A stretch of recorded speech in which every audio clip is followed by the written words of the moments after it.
रुपालीचे पती परदेशात काम करायचे।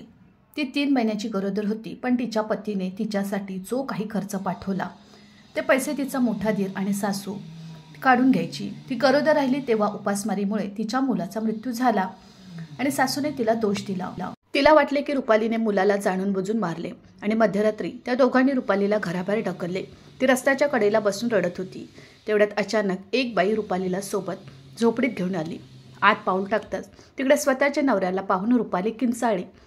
तो तिचा परदेशी नवरा त्या झोपडीमध्ये। ती चक्कर येऊन पडली आणि डोक्याला जबर जखम झाली आणि शुद्धीवर आल्यावर तिचे भान हरपले, कारण तिचं जगण्याचं एकमेव साधनही तिच्यापासून हिरावून घेतलं गेलं।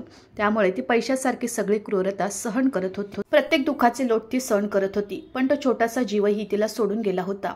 3 महिन्यांची गरोदर असलेली रुपालीला शुद्धीवर येताच ही बातमी मिळाली की तिचे मूल कायमचे तिला सोडून गेले होते। मुलाच्या मृत्यूची बातमी ऐकून पुन्हा एकदा ती खूप रडली। ती शुद्धीवर आली तेव्हा तिच्यासाठी काहीही उरलेले नव्हते। कितीतरी वेळ ती तिच्या मुलाबद्दल अश्रू ढाळत राहिली, पण तिच्या अश्रूंना कोणी हात लावणारा नव्हता आणि तिची पर्वाही कोणी करणारे नव्हते। तिच्या जवळच बसलेल्या तिच्या सासूने तिच्याकडे द्वेषपूर्ण नजर टाकली आणि ती असे काय बोलली की रुपालीचा आत्मा हादरला। तिची सासू म्हणू लागली, तुला मूल नको होतं हे मला आधीच माहीत होतं। हे मूल तुझ्या घशातील काटा होता, त्यामुळे तुझे स्वातंत्र्य संपत होते, म्हणून तूच त्याला मारलेस। दाद दिली पाहिजे तुझ्या हिमतीला। त्यामागच्या कृतीचीही मला चांगली जाणीव आहे। तुला वाटतं की मी इतकी मूर्ख आहे की मला समजू शकत नाही की एका चांगल्या बाईचं मूल अचानक कसं मेलं। सागरने मला आधीच सावध केले होते की लवकरच असे काहीतरी करेल, पण मी मूर्ख होते जो विचार करत होते की जर एखादी स्त्री असे तिच्या मुलाशी असे कधीच करणार नाही। पण माझा मोठा मुलगा बरोबर आहे। तुझ्यासारखी या जगात इतकी वाईट चारित्र्य असलेली दुसरी कोणतीही स्त्री नाही। सासूने रुपालीला इतक्या जोरदार नजरेने पाहिले होते की तिला जाग आली आणि मग रडत रडत माफी मागितली की काही केलं नाही, कळत नाही मूल कसं मेलं। सकाळपासून ती घरकामात व्यस्त होती। अचानक चक्कर आली आणि मग हे सगळं झालं। पण त्या जुलमी सासूने तिच्या बोलण्यावर विश्वास ठेवला नाही। ती म्हणाली की तुला तुझ्या प्रियकरांना भेटण्याचे स्वातंत्र्य हवे होते, त्यामुळे तू या मुलाचा खून केला आणि त्यानंतर डॉक्टरांच्या मनाईला न जुमानता रुपालीच्या सासूने तिला बळजबरीने रुग्णालयातून सोडले आणि पोटात गंभीर दुखू लागल्याने तिला रिक्षात बसून घरी नेले। अशक्तपणामुळे तिला अजूनही चक्कर येत होती, पण रुपालीच्या सासूवर त्याचा अजिबात परिणाम झाला नाही आणि तिला ओढले आणि घरात फेकून दिले आणि म्हणू लागली, तुझ्या जीवनावश्यक वस्तू घे आणि आता निघून जा।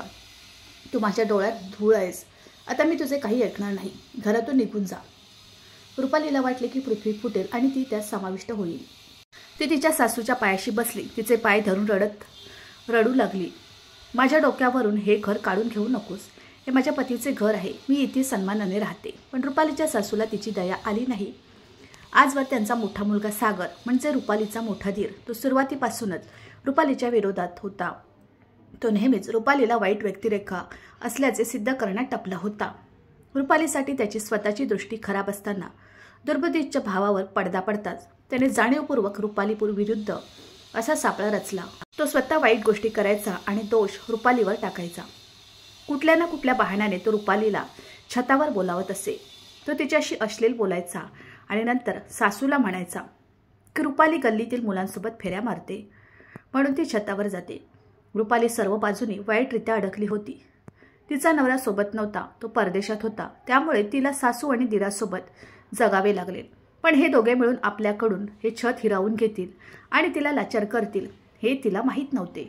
रुपालीच्या सासूने तिला घराबाहेर काढले, पण तीही पोटदुखीमुळे बाळंतीण रस्त्याच्या कडेला बसली होती। तिच्याकडे अश्रू ढाळण्याशिवाय पर्याय नव्हता। ना तिच्याकडे तिच्या नवऱ्याचा पत्ता होता, ना त्याच्या नावाचा फोन नंबर होता जिथे ती त्याच्यापर्यंत पोहोचू शकते। विभोरशी लग्न करण्यासाठी तिने स्वतःचं माहेर विसरली होती, सगळे संबंध तोडले होते।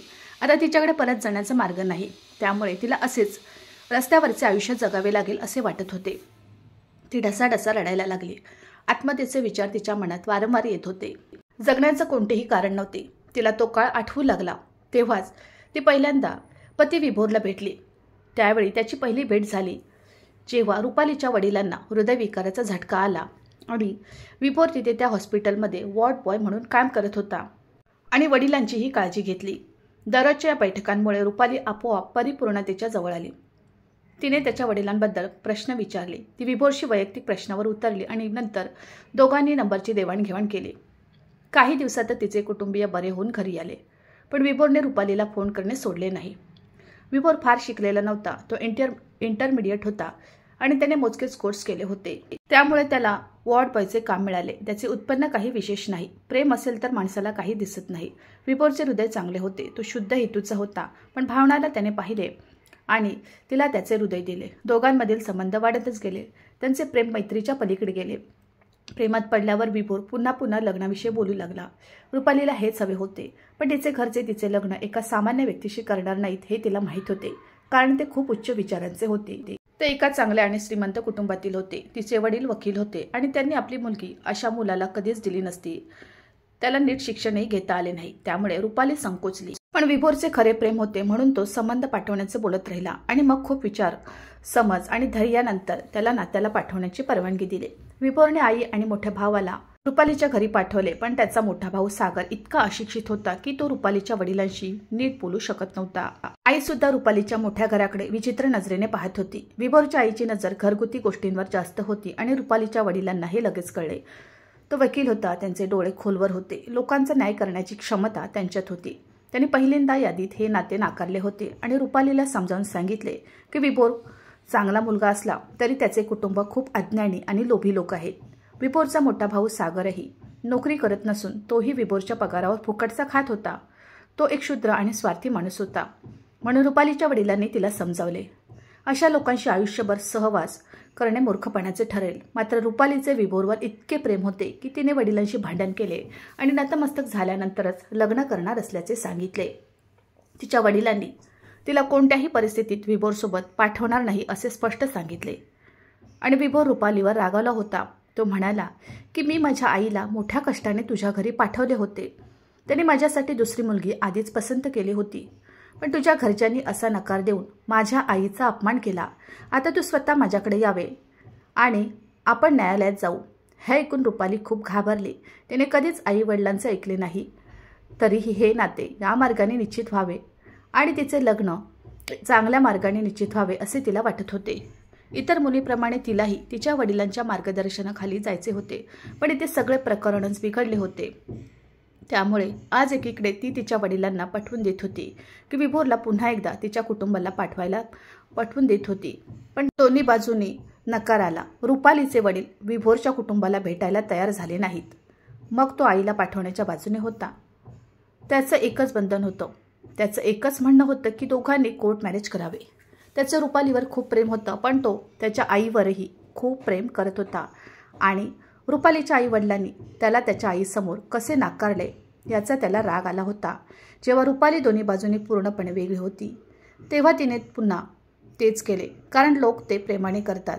प्रेमाने त्याचे रंग दाखवले आणि एका रात्री रुपालीने तिच्या वस्तू पॅक केल्या आणि घर सोडले। दुसऱ्या दिवशी सकाळी ती कोर्टात होती आणि ती विभोरची बायको झाली। कोर्टात हजर झाल्यानंतर ती आपल्या घरी परतली, पण तिच्या वडिलांनी तिच्यासाठी घराचे दरवाजे कायमचे बंद केले। ते रुपालीला म्हणाले की काही दिवसात तुला तुझी चूक लक्षात येईल, आपल्या चुकीच्या निर्णयाचा तिला आयुष्यभर पश्चाताप होईल आणि मग पालक आपल्या मुलांच्या बाजूने कसे निर्णय घेतात हे तुला समजेल। जिद्द असलेले लोक मागे हटत नाहीत, त्यांचे स्वतःचे नियम होते, त्यामुळे त्यांनी आपल्या घरीच रुपालीला येण्याची परवानगी दिली नाही आणि मग विभोरचा हात धरून ती सासरी पोचली, जिथे नवीन चाचण्यांची मालिका अशीच सुरू झाली। जगाकडे त्यांचे जीवन बंद होते। विभोरने आईला न सांगता लग्न केले, म्हणून तिच्या दारात रुपालीला पाहून गोंधळ उडाला। मुलीच्या वडिलांनी आमचा अपमान करून आम्हाला घरातून हाकलून दिल्याचे तिने सांगितले। तिला आपली सून बनवायला त्याने आमच्या तोंडावर नकार दिला होता। विभोरने मोठ्या कष्टाने आईला रुपालीला सून म्हणून स्वीकारायला पटवून दिले। मुलाला दाखवण्यासाठी आईने रुपालीला घरात तिला जागा दिली, पण ती तिला कधीच तिच्या हृदयात जागा देऊ शकली नाही। त्यांच्या दृष्टीने ते खूप होते, त्यामुळे तिचा अपमान झाला। मग याच घरात धीर सागरने तिच्यासमोर नवीनच अडचण निर्माण केली होती। त्याने आईला सांगितले की रुपाली ही वाईट चारित्र्याची मुलगी असावी, जिने विभोरला अडकवले होते आणि हे रुपालीच्या सासूच्याही मनात होते। विभोर आणि रुपालीने 1 महिना एकत्र घालवला। दोघेही एकत्र आनंदी होते, पण विभोर गेल्यानंतर रुपालीचे काय झाले तिला तिची खूप काळजी वाटत होती। सासूबाईंनी घरच्या सगळ्या जबाबदाऱ्या तिच्यावर टाकल्या होत्या आणि तिला टोमणेही मारत होत्या। ती तिला येऊन सांगायची की ती त्याच्या घरी सून म्हणून रिकाम्या हाताने आली होती आणि आता ती त्यांच्यावर ओझे झाली आहे. रुपालीने ही गोष्ट विभोरला सांगितली असती तर त्याला खूप काळजी वाटली असती आणि हे बघून हळूहळू तिची जीभ तिच्या सासूबद्दल तक्रार करणे बंद झाली. ती फक्त मूकपणे हे सर्व सहन करत होती. कधी कधी तिला वाटायचे की तिचे वडील बरोबर होते. विभोरचे कुटुंबही चांगले राहिलेले नाही. तिला तिच्या घराची खूप आठवण येत होती. अनेकदा आईला आठवण करून ती खूप रडायची, पण मग विभोरच्या प्रेमाने तिची प्रत्येक जखम भरून निघायची. मग लग्नाच्या दुसऱ्याच महिन्यात विभोरची नोकरी गेली आणि तो बेरोजगार झाला. तर हा त्रास रुपालीच्या चारित्र्यावरही आला की तिची वाईट चाल आहे आणि तिच्या येण्याने विभोर बेकार झाला आहे. त्यामुळे रुपालीला खूप आश्चर्य वाटले की सागर हा घरचा मोठा मुलगा आहे, पण तो दिवसभर घरात बसून भाकरी तोडतो. फक्त विभोरला स्वतः नोकरी करण्याबद्दल काहीच बोलत नाही. त्याने एवढा मोठा कोलाल निर्माण केला की रुपालीने त्याचे तोंड बघणे बंद केले. नोकरीची समस्या अजून संपलेली नव्हती जेव्हा देवाने त्यांना एक चांगली बातमी दिली, जी ऐकून कोणत्याही जोडप्याला खूप आनंद होईल. पण या आनंदाच्या बातमीने त्यावेळी या जोडप्याला खूप काळजी वाटली होती. ती आई होणार आहे हे जाणून विभोरला खूप काळजी वाटू लागली, कारण नोकरीची व्यवस्था करता येत नव्हती आणि घरची परिस्थिती खूपच बिकट झाली होती आणि रुपालीसुद्धा त्यामुळे खूप काळजीत होती. तिची तब्येत बिघडली होती. तिला डॉक्टरांकडे नेण्यासाठी, औषधासाठी, अल्ट्रासाऊंडसाठी, या सर्व गोष्टींसाठी पैसे नव्हते. परिपूर्णता खूप उच्च आहे. त्याला मित्रांकडून पैसे उसने घेऊन बसने औषधे आणणे शक्य झाले. अजून 15-20 दिवस उलटले आणि विभोरला अजूनही नोकरी मिळू शकली नाही. परिस्थिती अशी होती की बेरोजगारांची फार काळजी होती आणि त्यांच्या यादीत आणखी एका चमत्काराची भर पडली. नोकरीच्या शोधात रात्रंदिवस काम केले, पण तरीही नोकरी मिळाली नाही. आणि एके दिवशी अचानक विभोरने सांगितले की त्याला परदेशात नोकरी मिळाली आहे आणि आपल्या मुलासाठी त्याला परदेशात जावे लागेल. हे ऐकून रुपाली रडायला लागली आणि तिने विभोरला तिला सोडून जाऊ नकोस अशी स्पष्ट मनाई केली. पण विभोर म्हणाला, जर मला तुझं आणि मुलाचं भविष्य घडवायचं असेल तर ती मजबुरी आहे. त्यामुळे मला जावे लागेल, कारण इथे माझी आई आणि भावासह तुझा आणि तुझ्या मुलाचा खर्च मी उचलू शकत नाही. हे ऐकून रुपालीलाही खूप राग आला. ती म्हणू लागली की तुझा भाऊ घरी बसला आहे, त्याला तू नोकरी शोधायला का म्हणत नाहीस? विभोर उत्तर देण्यापूर्वीच सागर त्यांच्या खोलीत कसा आला आणि रागाने बोलू लागला. हे तिला कळले नाही. माझ्या भावाला माझ्याविरुद्ध भडकवणं बंद कर. तुझ्या पावलांमुळे आमचं घर उद्ध्वस्त झालं आहे आणि तुला भावाला भावाशी भांडण लावायचं आहे. विभोर अचानक उभा राहिला आणि भावाला समजावण्याचा प्रयत्न केला की असं काही नाही. पण रुपालीला कळलं नाही की एवढा गदारोळ का झाला. विषय कुठून कुठे पोचला होता. विभोरला परदेशात नोकरी लागल्याचे कळाले की सासूने विभोरचे पाय धरले आणि त्याला सांगितले की बायकोचे रूप बघून थांबू नको, तर आपल्या सर्वांच्या भविष्याचा विचार कर आणि जा. मी तुझी बायको आणि मुलांची काळजी घेते. तिने विभोरला वचन दिले की ती बाळाची आणि सुनेची पूर्ण काळजी घेईल आणि हे ऐकून विभोर तृप्त झाला. यामागे घरात काय घडले हे त्यालाही कळले नाही. रुपालीचे रडणे आणि प्रार्थना करणे निरुपयोगी झाले. 20 दिवसानंतर विभोर परदेशात निघून गेला आणि मागून रुपाली एकटीच राहिली. सासूबाईंनी आठवडाभर तिची काळजी घेतली, पण यानंतर सागरने तिला अशा प्रकारे बदलले की तिच्या चेहऱ्यावर शेवटपर्यंत सागरने त्याच्या आईला पूर्णपणे रुपालीच्या विरोधात वळवले आणि तिला असे म्हणू लागला, ती एक वाईट चारित्र्य तत्वहीन मुलगी आहे, जिने तिच्या पतीनंतर इतर मुलांशी डेटिंग करायला सुरुवात केली आहे. आणि या कारणावरून रुपालीच्या सासूनेही तिच्याकडून मोबाईल हिसकावून घेतला आणि तिने घराबाहेर पडणेही बंद केले. यापूर्वीही ती कुठेही गेली नव्हती. आता ती पूर्णपणे 4 भिंतीत बंदिस्त झाली आहे. अगदी गच्चीवर जायला बंदी होती आणि जेव्हा कधी तिची सासू घरी नसायची मग सागर त्याच्यापेक्षा खूप वाईट बोलू लागला. त्याच्या दुर्दैवामुळे त्याने अजून लग्न केले नाही आणि म्हणून त्याने रुपालीसह विचित्र गोष्टी केल्या. त्याचे बोलणे ऐकून रुपाली खूप घाबरायची, पण तिचा मोठा मुलगा तिच्याशी कसा बोलायचा हे ती सासूलाही सांगू शकत नव्हती. तिला स्वतःच्या नवऱ्याच्या घरात खूप असुरक्षित वाटू लागलं आणि मग तिच्या पतीने पहिला महिना संपताच आईच्या खात्यात पैसे पाठवले. त्याच्या आईने रुपालीच्या खर्चासाठी पैसेही स्वतःकडे ठेवले होते आणि घरी जे काही रुपाली भोजन तयार करत होती ते त्यांना खाण्यास भाग पाडले गेले. तिच्या ॲक्टिव्हिटीमुळे कधीकधी तिला वेगवेगळ्या प्रकारचे पदार्थ खावेसे वाटायचे, पण रुपालीच्या हातात 1 रुपयाही नव्हता. अनेकदा सासूबाईही तिचा वाटा खायची आणि मग रुपाली या जेवणापासून वंचित राहायची. ती खूप कठीण परिस्थितीतून जात होती. सकाळपासून रात्रीपर्यंत सगळी कामं होती आणि मग नीट जेवणही मिळत नव्हतं. तिची प्रकृती खालावली होती. कधी कधी विभोरचा फोन आला की ती रुपाली त्याच्याशी बोलायला आतुर असायची, पण सासू तिला विभोरशी फक्त 2 मिनिटं बोलू द्यायची आणि मग तिच्यापासून फोन काढून घ्यायची. रुपालीचा फोन आधीच सासूकडे होता. विभोरशी बोलण्यासही बंदी होती. ती फक्त 2 मिनिटं सासूबाईंकडे तिची खुशाली सांगायची आणि प्रकरण संपत असे. विभोरने तिच्यावर केलेल्या अत्याचाराची कहाणी तो कधीच ऐकू शकला नाही. विभोरही तिची तब्येत विचारून समाधानी व्हायचा. असेच 3 महिने निघून गेले. तिच्या अशक्तपणामुळे तिला वारंवार चक्कर येत होती, पण सासूबाईला काळजी कुठे होती. मुलाचे उत्पन्न परदेशातून येत होते. सासूने ऐशोआराम वाढवला. रुपाली विरुद्ध इतकं विष दिराने आधीच सासूच्या मनात भरून ठेवलं होतं. रुपाली आपल्या मुलाच्या जन्माने वैतागल्याने दुसऱ्या पुरुषाशी संबंध ठेवण्याचा प्रयत्न करत आहे. जेव्हा रुपालीला अशक्तपणामुळे चक्कर येऊ लागली, ती गर्भवती झाली, त्यावेळी सासूला वाटले की रुपालीला मुलाला मारायचे आहे, म्हणून त्यांनी रुपालीला घराबाहेर ढकलले आणि तिच्या वडिलांचे शब्द तिच्या कानात घुमू लागले. लवकरच रुपालीला जगाचे वास्तव्य दिसेल आणि तिच्या चुकीच्या निर्णयाची जाणीव होईल. तिच्या वडिलांनी नातं का नाकारलं हे तिला खरंच समजलं होतं, पण आता पश्चाताप करण्यात अर्थ नव्हता. तिला तिच्या आईवडिलांच्या घरी परत जायचे नव्हते. तिच्या वडिलांनी तिच्यासाठी स्वतःचे घर आधीच बंद केले होते. रुपाली वैतागून फुटपाथवर बसली आणि रडायला लागली आणि मग तिची प्रकृती बिघडू लागली. तेवढ्यात एका गरीब महिलेने तिच्याकडे पाण्याची बाटली पुढे केली. सुरुवातीला ती खूप घाबरली होती, पण जेव्हा काटे तिच्या घशाला टोचू लागले तेव्हा तिने पाणी प्यायले. मग ती गरीब बाई तिच्याजवळ बसली आणि म्हणाली, चांगली माणसे रात्री येत नाहीत. इथे महिलांशी व्यवहार करणारे पुरुष फिरत असतात.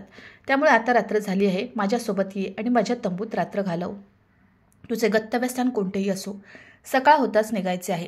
ती बाई रुपालीच्या आईच्या वयाची बाई होती आणि रुपालीला खूप गोड वाटत होतं. त्यामुळे रुपालीने होकार दिला आणि ती त्या महिलेसोबत तिच्या झोपडीत गेली.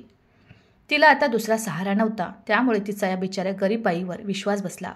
पण ते झोपडीत येतच जेव्हा रुपालीने समोर कॉटवर झोपलेल्या माणसाला पाहिले तेव्हा ती किंचाळली, कारण तो दुसरा तिसरा कोणी नसून तिचा नवरा विभोर होता, जो डोळे मिटून पडला होता आणि त्याचे हात पाय बँडेजने बांधलेले होते.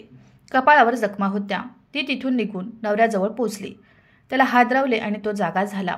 त्यामुळे समोरची स्त्री पाहून विभोरला खूप आश्चर्य वाटले. रुपालीच्या डोळ्यातून अश्रू वाहत होते. तिने काळजीने नवऱ्याकडे पाहिले.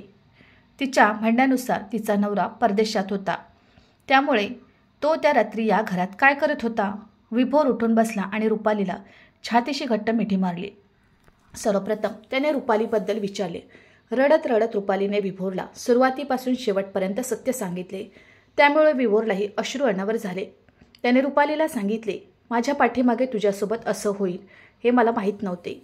तू नेहमीच माझ्यापासून सत्य लपवले आहेस, म्हणूनच मला कळले नाही की तुझ्यावर कोणते अत्याचार होत आहेत. त्याला खूप लाज वाटली आणि त्याने क्षमा मागितली. पण रुपालीला विभोर काय करत आहे हे जाणून घ्यायचे होते आणि मग विभोरने तिला सत्याचा भाग सांगितला. जे ऐकून रुपालीला धक्काच बसला. विभोरने सांगितले की मी नोकरी शोधत होतो, मला कोणतीही नोकरी मिळत नव्हती.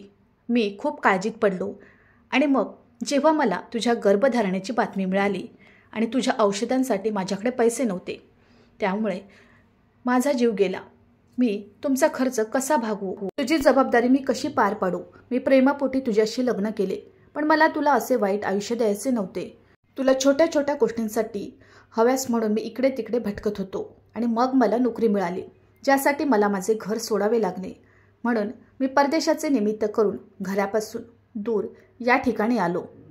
त्याने डोके टेकवले आणि सांगितले की ड्रग माफिया ड्रग्ज पुरवठ्यांसाठी माझा वापर करतात, म्हणूनच मी घर सोडले आहे, जेणेकरून तुम्हाला त्रास होऊ नये. मी औषध पुरवठ्यांचा व्यवसाय सुरू केला आहे आणि पगार म्हणून पैसे घरी पाठवू लागलो. पण 2 दिवसापूर्वी पोलिसांनी ड्रगच्या अड्ड्यावर छापा टाकला आणि मोठ्या कष्टाने मी तिथून निसटलो. कोणालाही माझ्याबद्दल काहीही कळले नाही. याबद्दल तो आभारी होता. पोलिसांनी सगळ्यांना पकडले होते, पण मी निसटलो. पण पळताना मी पहिल्या मजल्यावरून पडलो आणि या कारणांमुळे मला खूप दुखापत झाली आणि मग ती भिकारीण जिने मला मदत केली आणि मला इथे आणले. मला वाटले की पूर्ण प्राप्तीनंतर मला दुसरी नोकरी मिळेल आणि मग सर्व काही ठीक होईल. निसर्गाने आम्हाला पुन्हा एकत्र केले. हे स्थान निश्चित केले आहे आणि आज या स्थानावर पोहोचलो आहे. विभोरबद्दलचे सत्य जाणून रुपालीला धक्काच बसला. रुपालीने रागाने विचारले, तू असे का केलेस? हे सर्व बेकायदेशीर आहे, हे तुला माहीत नाही?